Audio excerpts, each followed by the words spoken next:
Hello guys, welcome to our YouTube channel, and today we are going to learn how to improve audio quality in Spotify. Let's get started. So if you want to improve your Spotify application's audio quality, then what you can do is just simply open up your Spotify, and after opening up your Spotify, now what you can do is just tap on the profile icon which is on the top left corner of your screen. After tapping on your profile icon, just tap on settings and privacy. After tapping on settings and privacy, just scroll down, and after scrolling down here you can find this option which is audio quality and video quality. So now what you can do is just simply tap on audio quality, and now if it's on automatic, what you can do is just set it to high or just very high. So it's your choice, just change it to any option that you like, and you can also change your audio quality for downloads.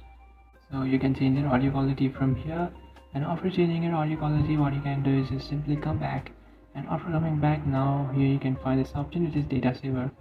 So now if your data saver is turned on, what you can do is just simply turn off, and after turning off your data saver, now what you can do is just turn on this option which is download audio only.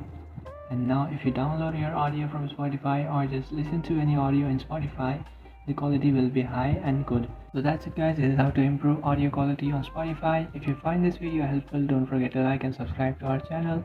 If you have any doubts, feel free to comment below. Thanks for watching.